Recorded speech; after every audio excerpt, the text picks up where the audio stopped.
ये विद्यार्थियों, मुंशी प्रेमचंद के उपन्यास निर्मला का भाग 19 हमें बताता है कि निर्मला अपने ससुराल अपनी सहेली सुधा के साथ आ जाती है और आते ही इस तरह का घटनाक्रम होता है कि घर के माहौल को देख कर के वो बहुत दुखी हो जाती है। जैसे ही निर्मला की गोद से मुंशी तोताराम बच्ची को, जिसका नाम आशा है, अपनी गोद में लेता है और उसे खुश करने के लिए तोताराम अपने बच्चे सिया को 2 पैसे की मिठाई लाने के लिए कहता है, लेकिन जिया को इससे बड़ी चिढ़, वो मना कर देता है कि तू मिठाई नहीं लाएगा और लाएगा तो तेरे साथ, अर्थात जिया उसकी पिटाई भी कर सकता है। इस बात का डर सिया को है, इसलिए वो ऊहा पोह में यह निर्णय लेता है कि पिता की बात मानूं या भैया की बात मानूं, और लास्ट में वो भैया की बात मानता है और नहीं लाता है। ऐसे में स्वयं मुंशी जी बाजार जा करके 1 रुपये की मिठाई ले आते हैं। मिठाई को निर्मला दोनों बेटे जिया और सिया को भी भेजती है, लेकिन जिया नहीं खाता और मना कर देता है कि इसको वापस ले जा, वरना मैं इसको बाहर सड़क पर फेंक दूँगा। सिया मिठाई को खाना चाहता है, उसके मन में लालसा है, इच्छा है कि मैं मिठाई को खा लूँ, पर जिया उसे रोक देता है और उसकी पिटाई के डर से वह भी उस मिठाई को नहीं खाता है।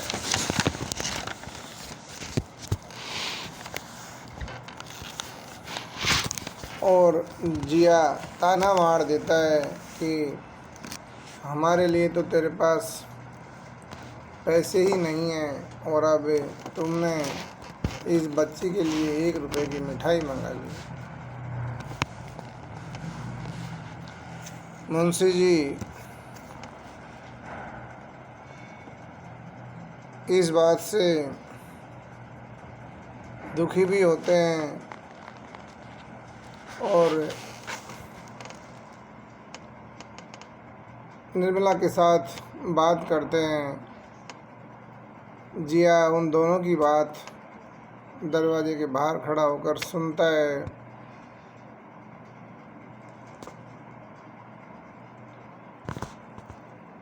दोनों स्त्री पुरुष मिठाई के बारे में बात करते हैं।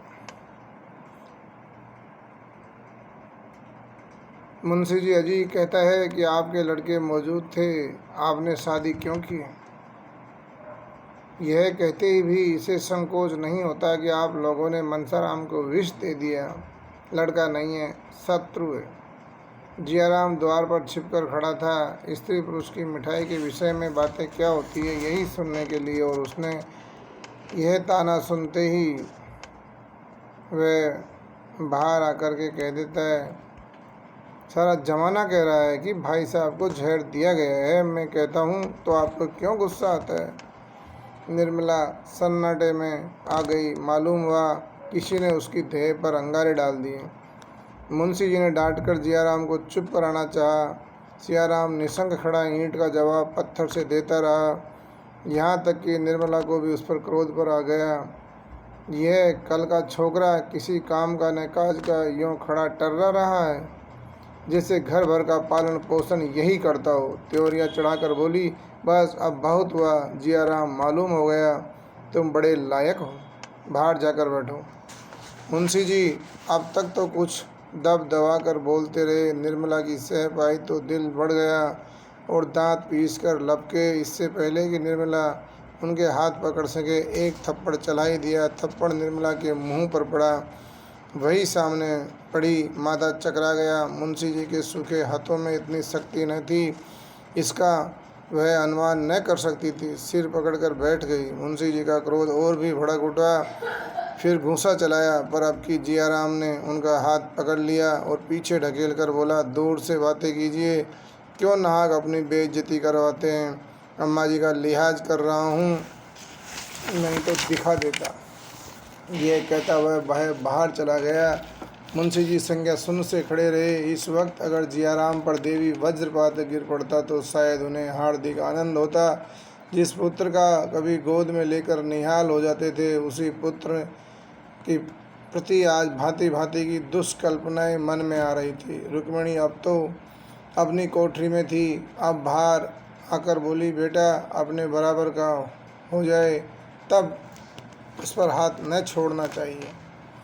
मुंशी जी ने होठ चबाकर कहा, मैं इसे घर से निकाल कर छोड़ूंगा। भीख मांगे या चोरी करे, मुझे इससे कोई मतलब नहीं।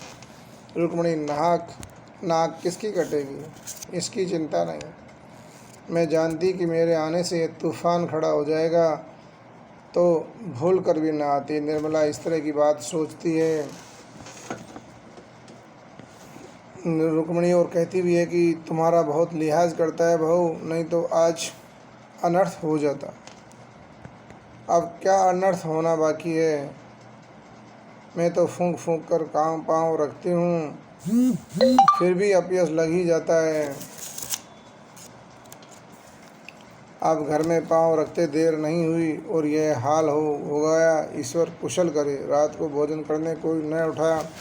अकेले मुंशी जी ने खाया। निर्मला को आज चिंता के मारे नींद नहीं आई। वह रात भर करवट बदलती रही और जब नींद नहीं आई तो उसने लैंप जलाया और एक पुस्तक पढ़ने लगी। 2-4 पृष्ठ ही पढ़े होंगे कि उसे नींद आ गई।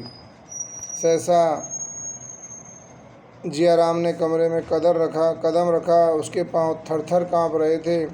उसने कमरे के उसे ऊपर नीचे देखा। निर्मला सोई हुई थी। उसके सिरहाने ताक पर एक छोटा सा पीतल का संदूकचा रखा था।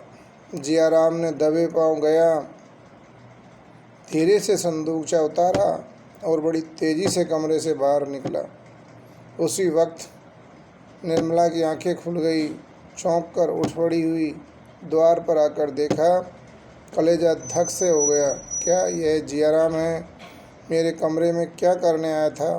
कहीं मुझे धोखा तो नहीं हुआ? शायद दीदी जी के कमरे से आया हो। यहाँ उसका काम ही क्या था? शायद मुझसे कुछ कहने आया हो, लेकिन इस वक्त का क्या कहने आया होगा? इसकी नीयत क्या है? उसका दिल काँप उठा। मुंशी जी छत के ऊपर सो रहे थे। मुंडेर पर न होने के कारण निर्मला न सो सकती थी। उसने सोचा चलकर उसे जगहों पर जाने की हिम्मत नहीं पड़ी, क्योंकि वह जानती थी कि तोताराम तो पहले ही शक्की स्वभाव का है और न जाने क्या समझ बैठे। फिर आकर पुस्तक पढ़ने लगी। सवेरे पूछने पर आप ही मालूम हो जाएगा, कौन जाने मुझे धोखा ही हुआ हो। नींद में कभी धोखा भी हो जाता है, लेकिन सवेरे पूछने का निश्चय कर फिर उसे नींद नहीं आई। सवेरे वह जलपान लेकर स्वयं जियाराम के पास गई तो वह उसे देखकर चौंक पड़ा। रोज़ तो भूंगी आती थी, आज यह क्यों आ रही है? निर्मला की ओर ताकने की उसकी हिम्मत नहीं हुई। अब आप भी जानते हो, जब कोई आदमी कुछ गलत काम कर देता है तो वह सामने आंखें नहीं मिला सकता। इसी तरह से वो निर्मला को देखकर उसका चोर जाग उठा। निर्मला ने पूछ लिया, क्या तुम रात को मेरे कमरे में गए थे? जियाराम ने विस्मय दिखाकर कहा, मैं भला रात को क्यों करने जाता? मैंने ऐसा कुछ महसूस किया। इस तरह से निर्मला उससे कहती है, आप उसकी जो व्यक्ति था उसकी पीठ देखकर मुझे अनुमान हुआ कि आप ही हो। इसका पता कैसे चलेगी कौन था? कोई था जरूर, इसमें कोई संदेह नहीं। जियाराम अपने आप को निरपराध सिद्ध करने के लिए कहने लगा, मैं तो रात को थिएटर में गया हुआ था, एक मित्र के साथ वहीं लेट गया। देर हो गई थी इसलिए आया भी नहीं। चाहो तो मित्र से पूछ लो। भाई मैं बहुत डरता हूँ, ऐसा न हो कि कोई चीज़ गायब हो गई। तो मेरा नाम लगे। चोर को तो कोई पकड़ नहीं सकता, मेरे मत्थे जाएगी। बाबूजी को आप जानती हैं, मुझे मारने दौड़ेंगे। निर्मला, तुम्हारा नाम क्यों लगेगा? अगर तुम ही होते तो भी तुम्हें कोई चोरी नहीं लगा सकता। चोरी दूसरे की चीज़ की जाती है, अपनी चीज़ की कोई चोरी नहीं करता। अभी तक निर्मला की निगाह अपने संदूकचे पर न पड़ी। भोजन बनाने लगी। जब वकील साहब कचहरी चले गए तो वह सुधा से मिलने चली। इधर कई दिनों से मुलाकात न हुई थी, फिर रात वाली घटना पर विचार परिवर्तन भी करना था। भोंगी ने कहा, कमरे में से गहनों का बक्स उठा ला।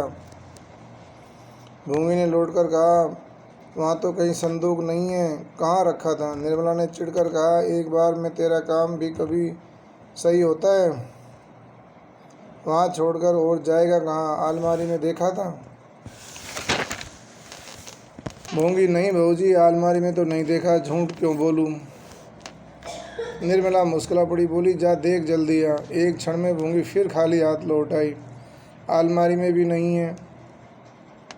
निर्मला झुंझला कर उठी और कमरे में देखने लगी। चारों तरफ सब जगह देख लिया, फिर भी कहीं भी उसको वह संदूकची नहीं मिली। जहाँ नहीं खोजना चाहिए था वहाँ भी उसने खोजा। अब उस पर उसके मुख की कांति मलिन होती चली गई। प्राण नहीं नाव में समाते जाते थे। अंत में निराश होकर उसने छाती पर एक धूंसा मारा और रोने लगी। उसके जीवन में अंधकार सा उसे छाने लगा। इस तरह से उसे महसूस होने लगा, गहने स्त्री के लिए संपत्ति होते हैं। पति की और किसी संपत्ति पर उसका अधिकार नहीं होता, इन्हीं का उसे बल और गौरव होता है। निर्मला के पास 5-6 हज़ार के गहने थे। जब उन्हें पहनकर वह निकलती थी तो उतनी देर के लिए उल्लास से उसका हृदय खिला रहता था। एक एक गहना मानो विपत्ति और बाधा से बचाने के लिए एक एक रक्षास्त्र था। उसी रात ही उसने सोचा था, जियाराम की लौंडी बनकर वह न रहेगी। ईश्वर न करे कि वह किसी के सामने हाथ फैलाए। इसी खेवे से वह अपनी नाव को भी पार लगा देगी और अपनी बच्ची को भी किसी न किसी घाट पहुंचा देगी।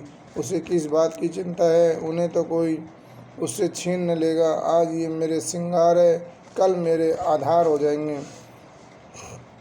देखिए, स्त्री की विडंबना, घर के लिए खुड़ खुड़ कर एक एक स्वप्न और ख्वाबों को जोड़ते हुए घर को आगे बढ़ाती है, और उसी के साथ उसका भविष्य उसे क्या देता है, इस पंक्तियों में उसकी मर्म भरी पीड़ा सामने आती है, और वो किस तरह से अपने गहनों का आत्मविश्वास उसे आशा की किरण दिखाता है। आज ये मेरे श्रृंगार है, कल को मेरे आधार हो जाएंगे। और यहाँ स्त्री का संपत्ति के अधिकार को भी विचार करने पर लेखक मुंशी प्रेमचंद हमें प्रेरित करता है। वह संपत्ति आज उसके हाथ से निकल गई। वह निराधार थी। संसार में उसे कोई अवलंब, कोई सहारा न था। उसकी आशाओं का आधार जड़ से कट गया। वह फूट फूट कर रोने लगी। ईश्वर, तुमने इतना भी न देखा गया। मुझ दुखिया को तुमने यूं ही अपंग बना दिया था, अब आंखें भी फोड़ दी। अब वह किसके सामने हाथ फैलाएगी, किसके द्वार पर भीख मांगेगी? पसीने से उसकी देह भीग गई। रोते रोते आंखें सूज गई। निर्मला सिर नीचा किया और रोने लगी। रुक्मणी उसे धीरज दिला रही थी, लेकिन उसके आंसू न रुकते थे। शोक की ज्वाल कम न होती थी। 3 बजे जियाराम स्कूल से लौटा। वह विक्षिप्त की भांति उठी और कमरे पे द्वार कर आकर बोली, भैया, दिल की हो तो दे दो, दुखिया को सता कर क्या पाओगे? जियाराम ने निर्मला की स्थिति देखी तो उसका मन हुआ कि उसके पास होते तो वो दे देते, लेकिन अब तक तो वह अपने मित्रों के साथ उसे सर्राफे में बेच चुके थे। अब जियाराम कहला, भला अम्मा जी, मैं आपसे ऐसे दिल की क्यों करूँगा? आप भी मुझ पर शक करती है। मैं कह चुका हूँ कि मैं रात को घर पर न था, लेकिन आपको यकीन ही नहीं आता। बड़े दुख की बात है। मुझे आप इतना नीच समझती हैं। निर्मला ने आंसू पोंछते हुए कहा, मैं तुम्हारे ऊपर शक नहीं करती भैया, तुम चोरी नहीं लगाती, मैंने समझा शायद दिल्लगी की हो। जियाराम पर वह चोरी का संदेह कैसे कर सकती थी। दुनिया तो यही कहेगी लड़के की माँ मर गई है तो उस पर चोरी का इल्ज़ाम लगाया जा रहा है, मेरे मुंह में ही तो कालिख लगेगी। जियाराम ने आश्वासन देते हुए कहा, चलिए मैं देखूं। और वो ढूंढने का झूठ मूठ का नाटक करने की कोशिश करता है, लेकिन भोंगी और निर्मला कह देती कि हमने सारा घर छान मारा। जियाराम, आप लोग सो भी तो जाती है मुर्दों से बाजी लगाकर। 4 बजे मुंशी जी घर आए। निर्मला की दशा देखकर पूछा, कैसी तबीयत है, कहीं दर्द तो नहीं है। यह कहकर उन्हें आशा को गोद में उठा लिया। निर्मला कोई जवाब न दे सकी, फिर रोने लगी। भूमि ने कहा, ऐसा कभी नहीं हुआ, मेरी सारी उम्र इसी घर में कट गई, आज तक एक पैसे की चोरी नहीं हुई। दुनिया यही कहेगी कि भूमि का काम है। अब तो भगवान ही पथ पानी रखे। पथ पानी का मतलब है यहाँ लाज और इज्जत रखे। मुंशी जी अचकन के बटन खोल रहे थे, फिर बटन बंद करते हुए बोले, क्या हुआ, कोई चीज़ चोरी हो गई। भूंगी, बहूजी के सारे गहने उठ गए। मुंशी जी रखे कहाँ थे। निर्मला ने सिसकियाँ लेते हुए रात की सारी घटना बयान कर दी, पर जियाराम की सूरत या आदमी के अपने कमरे में निकलने की बात न कही। मुंशी जी ने ठंडी सांस भरकर कहा, ईश्वर बड़ा अन्याय है, जो मरा हुआ है उससे ही मारता है। अब तो दिन आ गए, मगर चोर आया तो किधर से, कहीं सेंध नहीं पड़ी, किसी तरह आने का रास्ता नहीं। मैंने तो कोई ऐसा पाप नहीं किया जिसकी मुझे ये सज़ा मिल रही है। बार बार कहता रहा, गहने का संदूकचा ताक पर मत रखो, मगर कौन सुनता है। निर्मला ने कहा, मैं क्या जानती थी कि इस तरह का गजब टूट पड़ेगा। मुंशी जी, इतना तो जानती थी कि सब दिन बराबर नहीं होते। आज बनवाने जाऊं तो 10,000 से कम न लगेंगे। आजकल अपनी जो दशा है वह तुमसे छिपी नहीं, खर्च भर का मुश्किल से मिलता है। गहने कहाँ से बनेंगे। जाता हूँ, पुलिस में इत्तला कराता हूँ, पर मिलने की उम्मीद न समझो। निर्मला ने आपत्ति के भाव से कहा, जब सब जानते हो तो पुलिस में इत्तला क्यों करते हो। तकदीर में न थे तो कैसे रहते। तकदीर में होंगे तो मिल जाएंगे, नहीं तो गए तो हैं ही। मुंशी जी कमरे से निकले तो निर्मला ने रोकने की कोशिश की, लेकिन मुंशी जी अपना हाथ छुड़ाकर चले गए और कहने लगे कि थानेदार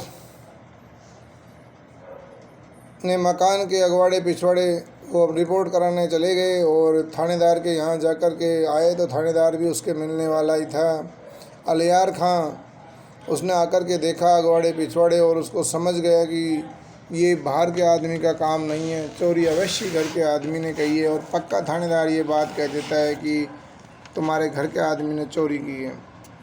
जियाराम ये सब चीज़ें सुन समझ रहा था, उसकी हवाइयाँ उड़ रही थी और कमरे में बैठा बैठा छटपटा रहा था। ज्यों ही थानेदार चला गया तो उसने भूंगी से भी कहा, किस तरह की वार्तालाप हुई।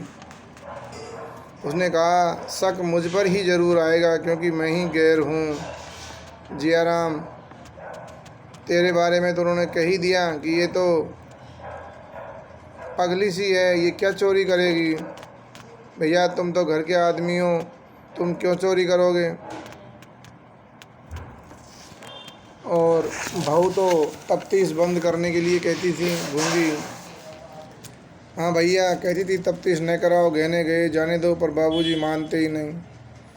5-6 दिन तक जियाराम ने पेट भर के भोजन नहीं किया। कभी 2-4 कोर खा लिया, कभी कह देता भूख नहीं है। उसके चेहरे का रंग उड़ा रहता था, क्योंकि उसको शक था कि जिस तरह से थानेदार ने बात की है, ज़रूर न एक दिन मैं पकड़ा जाऊंगा। 7वें दिन भी संध्या हो गई और वह घर न लौटा। थानेदार कांस्टेबल को लिए आता होगा, यही उससे बेचैनी रहती थी कि कब मुझे पकड़ने आ जाए। मुंशी जी बाहर से आए तो चारपाई पर बैठ गए कि निर्मला से कहते हैं, तुमने कुछ सुना। लोग कहते हैं घर के ही आदमी ने, उस बेटे ने ही चोरी की है। मुंशी जी, संभव है, मैं इनकार नहीं कर सकता, फिर भी उस दशा में तुम्हें मुझसे कह देना चाहिए था। निर्मला कहती थी, मैं तुमसे पहले ही कहता था कि तुम इस तरह की पुलिस में केस दर्ज मत करवाओ, लेकिन तुम माने ही नहीं। निर्मला कहती है, मुझे तो शक था, लेकिन मैंने कहा नहीं, क्योंकि सभी लोग या तुम भी यही कहते कि सौतेली है, इसलिए बेटे का नाम लगाती है। इसलिए तोताराम कहता है, तुम्हें मुझसे कहना तो चाहिए था। एक लड़का था, उसकी वह दशा हुई, दूसरे की यह दशा हो रही है। नालायक था, गुस्ताख था, काम चोर था, पर था तो अपना ही लड़का। कभी न कभी चेत ही जाता है, यह चोट अब न सही जाएगी। इस तरह से मुंशी तोताराम बड़ा दुखी हो जाता है। अब कैसे भी वो इस केस को ले दे के दफ़ा करना चाहता है, लेकिन उसके पास पैसा नहीं है। पर वो विश्वास है कि इस थानेदार को मैंने एक बार रिश्वत के केस से बचाया था, उस समय 1000 रुपये लिए थे, तो अब वो मुझसे पैसे ज़रूर लेगा। इसलिए कोई बंदोबस्त हो जाता तो मैं इस केस को रफ़ा दफ़ा कर देता। निर्मला के पास कुछ पैसे पड़े हुए थे, वो निकाल कर उसे दे देती है, और मुंशी जी उस केस को 500 रुपये में थानेदार से ले दे करके रफ़ा दफ़ा करवा करके आ जाते हैं। और बाहर आकर देखा और जिया से के भाई छोटे सिया से वो पूछता है कि जिया राम कहाँ गया। ये सब चीज़ें सुन लेता है जिया राम की पुलिस को पता लग गया है कि चोर मैंने ही किए। वो बड़ा दुखी होकर घर से तैयार होकर के निकल जाता है। ऐसे में मुंशी जी बड़े बेचैन हो जाते हैं कि एक तो पहले ही गया, दूसरा भी गया। यह सोच कर के वह डॉक्टर सिन्हा के यहाँ जाने की सोचते हैं, क्या पता वहाँ पर गया हो। इतने में ही देखते हैं कि डॉक्टर सिन्हा तो अपने ही घर के बाहर खड़े हैं। वो पूछते हैं, आप इस वक्त कहाँ जा रहे हैं? 12:30 हो गए। मुंशी जी, आप ही की तरफ आ रहा था। जिया राम अभी तक घूम कर नहीं आया है, आपकी तरफ तो नहीं गया था। डॉक्टर सिन्हा ने मुंशी जी को दोनों हाथ पकड़ लिए और इतना ही कह पाए, भाई साहब आप धैर्य से काम लो। जो डॉक्टर सिन्हा समझ गए थे कि क्या हो गया है। मुंशी जी गोली खाए हुए मनुष्य की भांति जमीन पर गिर पड़े, क्योंकि अब जिया वो समझ गए थे कि घर छोड़कर जा चुका है। इस तरह से भाग 19 में चोरी का वृत्तांत है, जो जिया के द्वारा की जाती है, और घर किस तरह से टूटता बिखरता है और बर्बाद हो जाता है, यह कहानी इस भाग में है। अगला भाग कल देखेंगे। धन्यवाद।